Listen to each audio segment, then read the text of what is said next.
সন্দেহভাজন হিসেবে গ্রেফতার হলে কি করবেন? ধরুন আপনি জানেনই না যে আপনার অপরাধ কি, কিন্তু পুলিশ আচমকা আপনাকে গ্রেফতার করে থানায় নিয়ে গেল।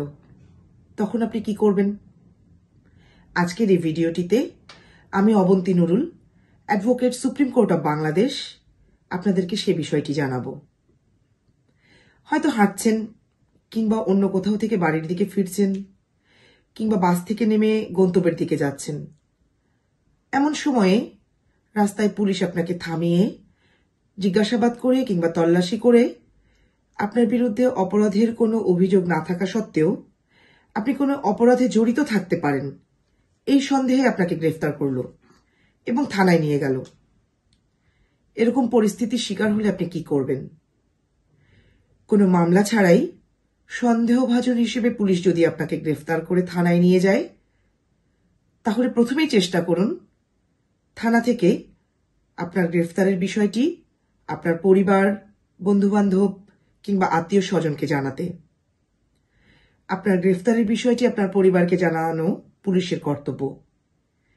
কিন্তু যদি সেটি না হয়ে থাকে, কিংবা আপনি যদি আপনার পরিবারকে আপনার গ্রেফতারের বিষয়টি জানানোর সুযোগ না পেয়ে থাকেন, সেক্ষেত্রে যেটি করবেন সেটি হলো 24 ঘন্টার মধ্যে আপনাকে যখন নিকটবর্তী কোনো ম্যাজিস্ট্রেট আদালতে উপস্থাপন করা হবে, তখন ম্যাজিস্ট্রেটকে আপনি বিষয়টি জানান যে আপনি গ্রেফতার হয়েছেন, কিন্তু আপনার গ্রেফতারের বিষয়টি আপনি পরিবারকে জানাতে পারেননি, আপনি এই বিষয়টি পরিবারকে জানাতে চান।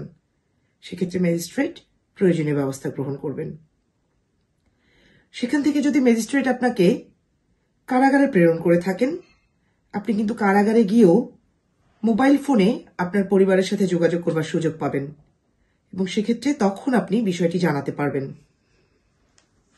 মনে রাখবেন, গ্রেফতারের পর 24 ঘন্টার বেশি আপনাকে পুলিশ হেফাজতে রাখার আইনগত কোনো সুযোগ নেই।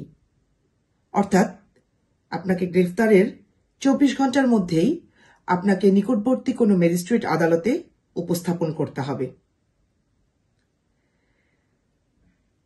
আপনি গ্রেফতার হলে প্রথমে আগে জানতে চেষ্টা করবেন যে কি কারণে আপনাকে গ্রেফতার করা হয়েছে, কারণ এটি আপনার অধিকার। ফলে প্রথমে আগে জানার চেষ্টা করুন, বিস্তারিতভাবে জানার চেষ্টা করুন আসলে যে কেন আপনাকে গ্রেফতার করা হলো। আপনি যদি নারী হয়ে থাকেন, সেক্ষেত্রে আপনি আরো দুটি সুবিধা প্রাপ্ত হবেন। তার প্রথমটি হলো, আপনাকে যখন তল্লাশি করা হবে তখন কিন্তু একজন নারী পুলিশই শুধুমাত্র আপনাকে তল্লাশি করতে পারবে।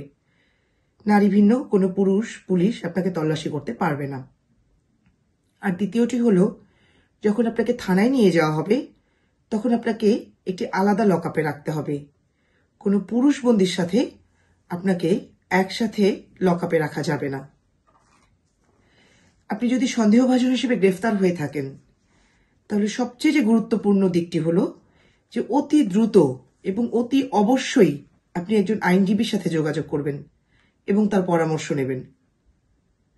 আপনাকে যখন 24 ঘন্টার মধ্যে ম্যাজিস্ট্রেটের আদালতে হাজির করা হবে, তখন আপনি আইনজীবীর মাধ্যমে জামিন চাইতে পারবেন।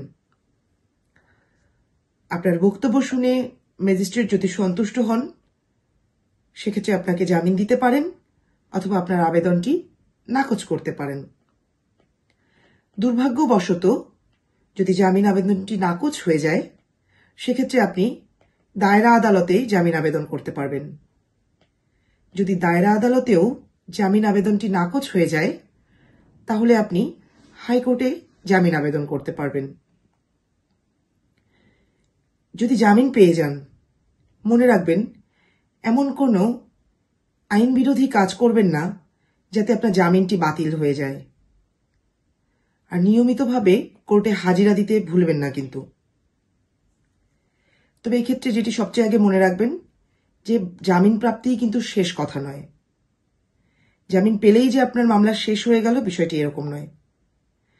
সন্দেহভাজন হিসেবে গ্রেফতার করবার পরে পুলিশ যদি আপনাকে কোনো মামলায় আসামি করে থাকে কিংবা অন্য কোনো মামলায় গ্রেফতার দেখিয়ে থাকে, সেক্ষেত্রে আইনজীবীর পরামর্শক্রমে এবং আইনজীবীর সহযোগিতায় ওই মামলার শেষ ধাপ পর্যন্ত পরিচালনা করবেন। আজকে এ পর্যন্তই। দেখা হবে পরের কোনো ভিডিওতে।